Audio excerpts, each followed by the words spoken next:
Hi, so I want to talk about fear and the way it relates to the Yoga Sutras. All of us have it. I have it. I see it in students all the time. We're practicing inversions here in the teacher training, and a lot of fear comes up.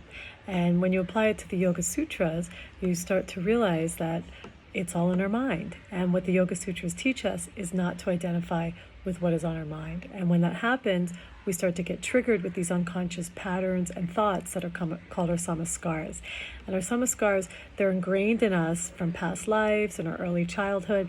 And they're these deep habits and experiences that we keep creating because we're operating from an unconscious place. And the practice of yoga and meditation helps us to learn how to have more consciousness, pause before we react, and begin to make better decisions. So those samaskars and those negative habits slowly start to dissolve over time. And also what gets triggered through this unconscious energy is something called our kleshas. These are our obstacles, like the avidya, which is our ignorance, ashmita, which is the way we identify the ego, and this is really strong in a lot of us human beings, and also raga and devesha, which is our attachment to pleasure, and devesha is our aversion to anything that's painful. And then lastly, we have abhinivesha, which is our resistance to change, or it's also known as the fear of death.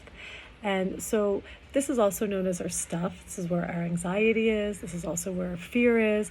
And when we can start to really observe when this comes up, what is the core belief that is creating it? So get into your body, feel where that energy is. You can use asana, moving your body around. The breathing techniques are really good. And then start to explore your mind. And this is what meditation helps us do. It helps us observe our thoughts and not identify with them. And go a little deeper with where that fear is coming from. A core belief may be you don't feel safe in this world.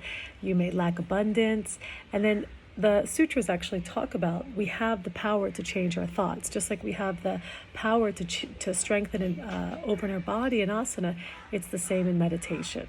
So as these thoughts start to come up, dig a little deeper and observe the core beliefs, and then change your inner dialogue. It's not easy, but the more you do it, the more you're going to start to create new pathways.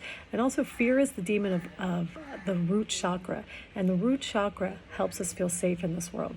And we're not wired to feel safe. A lot of us are wired to really just take care of ourselves. And the amygdala is strong, the fight or flight.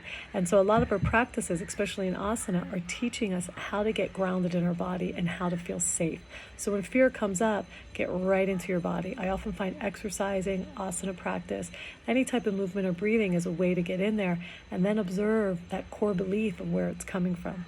And then see if you can, through dedication, persistence, change that core belief and change your inner dialogue. So remember, we all have this ability to really step into our highest potential. But the Yoga Sutras want us to understand what is going on in our mind. So if fear is in our mind, that's what we create. And the more we can recognize this, we dissolve that energy of fear. I hope this helps, and let me know if you have any questions.